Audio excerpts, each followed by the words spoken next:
Hey guys, welcome back. I'm gonna be doing the seawing tutorial now because it's probably a good idea to. Someone requested it and I want to get it done before it becomes too long and my channel just dies again. So you want to of course start with a circle and then a rectangle extending off of that circle. So you go based on that.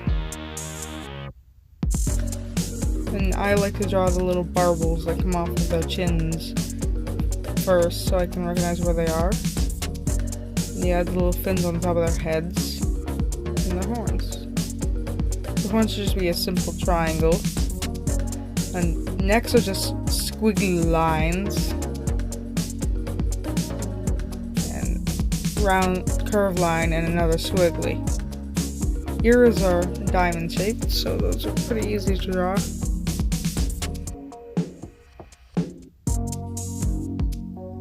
And ears are also pretty hard, so you'll notice I make a lot of mistakes on them, and it's okay if you do as well.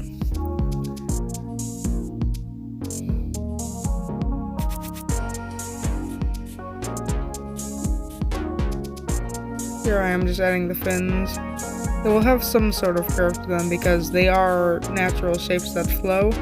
Now I'm going to start on the lines though. For jaws, you want to do curved lines with a little more curves and maybe a sharp point if you feel like it. But you really don't want to really do that unless it's like an ice wing, because it will help differentiate the tribes. You add the mouth. It's good to add like a little separation between the upper mouth and the lower mouth so they can be discerned easier. Just an up and then a curve back towards the horn. You can draw the horn in any shape you want. It just has to be proportionate to the head. So you don't even have to follow the guideline that you put on there at first. You just draw it like that. Or any way you want to that seems reasonable for a seawing or reasonable for your RC. And then I will struggle with the ear for a while. Because to get to there, you kind of have to just make an arrowhead shape, which is a weird diamond. That always is just really hard and annoying to do for me.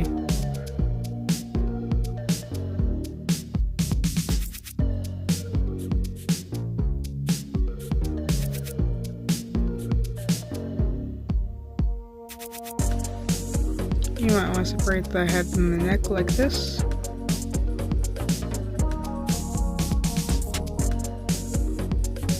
And you can see me here editing the ears a bit more.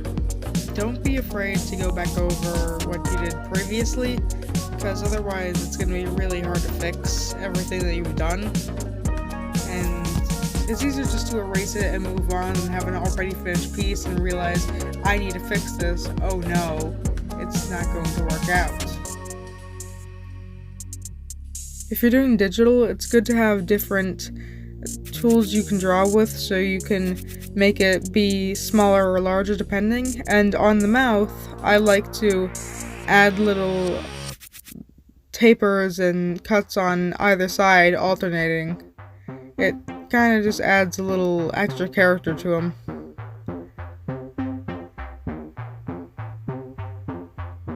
We're going to do the barbels, which I like to do a squiggly shape for, but you might just want to do them as ovals or long strips depending on how your style of seawing is drawn.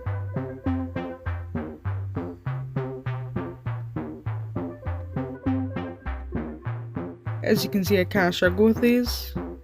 They're hard for me, but you can see me coming in there with a smaller pencil and go for that and erase it instead of having to erase it very carefully with the bigger one and probably ruin my lines. It's good to have a smaller thing that you can erase with. And then I start on the neck, which is usually just a squiggly, a bent out line and another squiggly. Bent out line can really help measure it, so you can get the proportions right between the two sides of the neck, because you don't want your neck to be too thick. Otherwise, well, mud wings have thick necks, but sea wings don't seem to. So you don't really want to add them.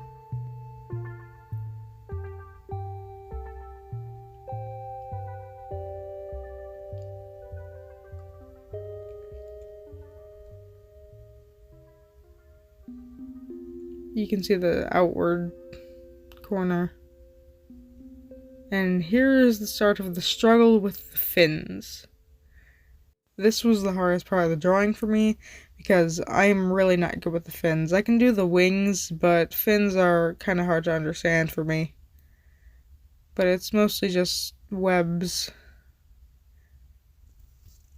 So you gotta make sure they don't do anything that wouldn't be out of their way, or they follow the aspects of gravity while being linked to one another.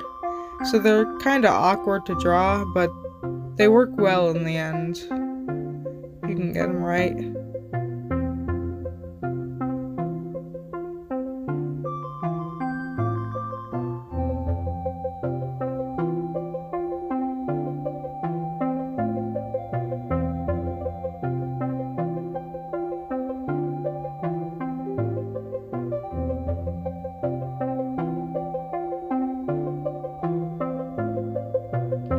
You want to start in the back fins. You really want to just do small curves that go in similar directions, which might get really hard if there's like a curve in the back or something that makes it harder. Let's see. So, we'll make sure you have that curve that won't make it too hard, because like it can still be a bent up, but like it'll be just harder to draw the fins because they'll be all collapsing together.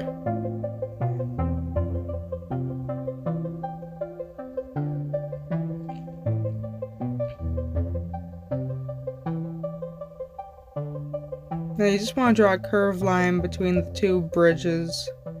And for the heads of my sea wings, I like to have them embedded within the head instead of just sitting on top, so I know where they're coming from. I did it a little awkward in this one, but I like to have them within the head, so you can see where they're coming from. And on the backs, I like to have them outside without the embedding.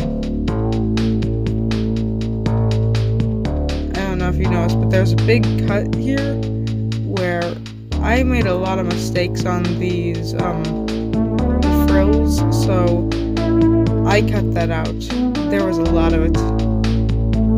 Would have made this video like 30 minutes long. This is on 2 times speed.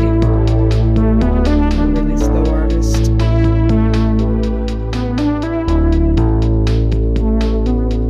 Sorry if y'all can't understand it because I'm tilting the canvas so much.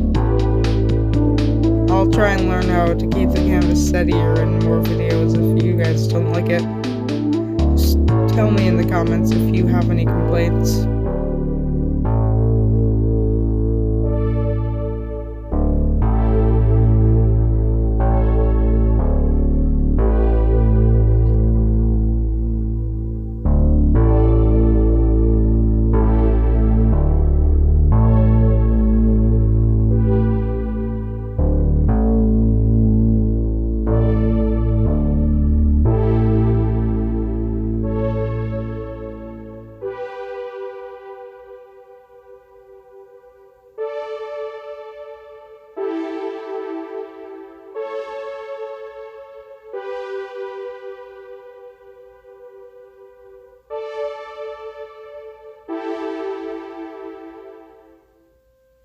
We're gonna do one of the hardest things.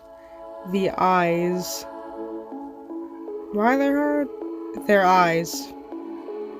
I usually just draw a circle, taper it either inwards or outwards depending on how I want the dragon to look, or maybe even both. And for sea wings, I like to give them shark-like eyes, so they'll have like really long pupils and no irises at all. And then I also like to draw the little I don't know what they're called, but the little things on the side of the eye, instead of drawing those as part of the eye, I like to draw them as little triangles on the side.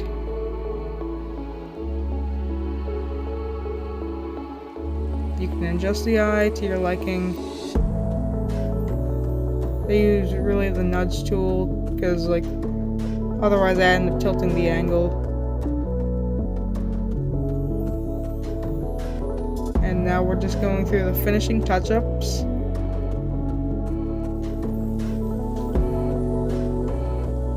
I tried to add a little shine to the eye here, but I did not like it, so I didn't add it. And here's our finished dragon. I hope you enjoyed, and I hope this helped you. If it didn't, I am sorry.